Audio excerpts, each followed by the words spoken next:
right, welcome back. Today we're going to be talking about Objective 11.2. Describe the three major renal processes that result in urine formation. So today we're really just trying to answer the question, how do the kidneys make urine?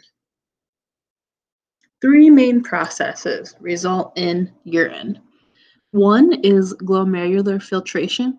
Remember the glomerulus is the capillaries right here? So the first thing that has to happen is we take everything out of the bloodstream except like the red blood cells and the white blood cells. So it's going to leave the blood and enter the nephron. Step number 2 is called tubular reabsorption. So after we dump everything into the nephron, some things are reabsorbed back into the bloodstream. So things that we might want to keep or that can be useful to the body would be reabsorbed. And finally, step number 3, tubular secretion. If the body reabsorbs some things that it actually wants to get rid of, it will secrete them back into the nephron. And anything that stays in the nephron will end up becoming urine. Here's an example. I don't know about you guys, but with the quarantine, I've been like reorganizing all of my clothes, and I can't reorganize it when all of it's in the drawer like this. So the first thing I have to do is just literally take everything out. That's glomerular filtration. We're taking everything in the bloodstream and dumping it into the nephron. Then we're going to take back everything that we actually want to keep. I know it sounds kind of strange that step 1 is filter everything out, and then step 2 is reabsorb pretty much everything. Here are a few waste products that we know we can pee out as urine, but everything else is pretty much taken back in. And then finally, tubular secretion. Depending on how you're feeling, like what you've had to eat, the body might need to secrete a few things. Like maybe if I went to McDonald's and had way too much salt, the body's going to have to secrete a few more sodium molecules. They're in the nephron, they will eventually become urine.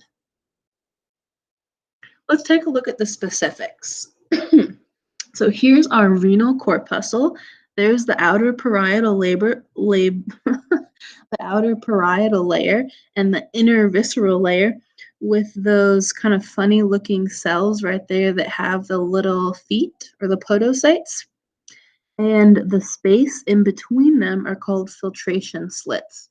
So kind of like a colander, like if you're boiling pasta and then you put it into like a colander and it separates the pasta from the water, that's what these podocytes are doing.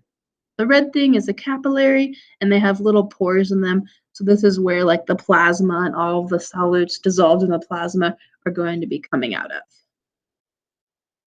There's a microscopic image of that. And here's a nice diagram. So this is our capillary where the red blood cells and the white blood cells and everything would be flowing through. And then we can see that some particles are able to leave through the slits or the pores in the capillary. And then these kind of dark yellow things right here are the podocytes from the visceral layer. And then the spaces in between them are where something could escape. So something that's small would be able to get out through the capillary and out through those little filtration slits. Next, we have tubular reabsorption. So right here, we just dumped everything out of the blood and into the nephron, and then tubular reabsorption is where we basically put everything back into the blood. We're going to break this down because different parts of the tubules can absorb different things. So starting with the proximal convoluted tubule, it's first, and this is where most of the reabsorption occurs. This is where all glucose and amino acids are reabsorbed. This is where a lot of sodium and water are reabsorbed. Also electrolytes and some waste products, uric acid and urea. Next, we have the nephron loop, and this is interesting. The different parts of the nephron loop can reabsorb different things. So the descending limb going down, that's this one right here, this is permeable to water. So this is where water would be able to leave the nephron loop and get reabsorbed into the blood right here. The ascending limb over here is permeable to solids. So this is where like sodium or chloride or potassium would leave and then be able to get reabsorbed back into the blood.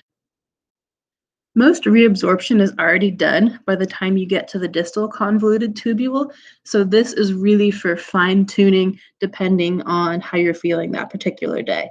So the body relies on hormones to be able to do that. We're going to talk about antidiuretic hormone, ADH. ADH inhibits diuresis or urine output.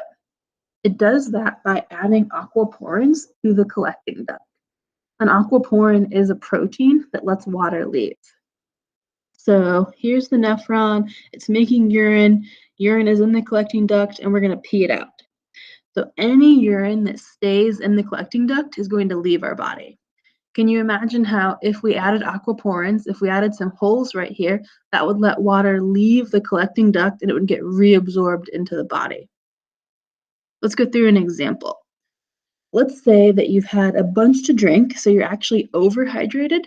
In that case, your body would not secrete very much ADH, so there would not be very many aquaporins. So most of the water is going to stay in the collecting duct, and then we'll eventually pee that out. You drink a lot, you pee a lot. If you're dehydrated, the body would release a lot of ADH, so it would add lots and lots of aquaporins right here, allowing water to be able to leave and get reabsorbed into the bloodstream. And as a result, we're only going to pee out a little bit. Pretty cool.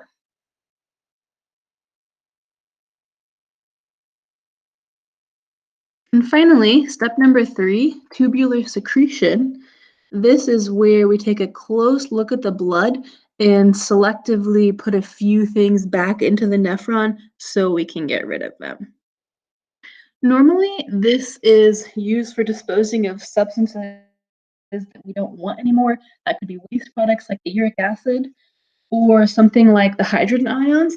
That's important for being able to regulate the pH of the blood. Here's a nice summary where everything in blue is reabsorption and green is secretion. And here are some other resources I thought you guys might find useful. And please let me know what I can explain again. Thank you.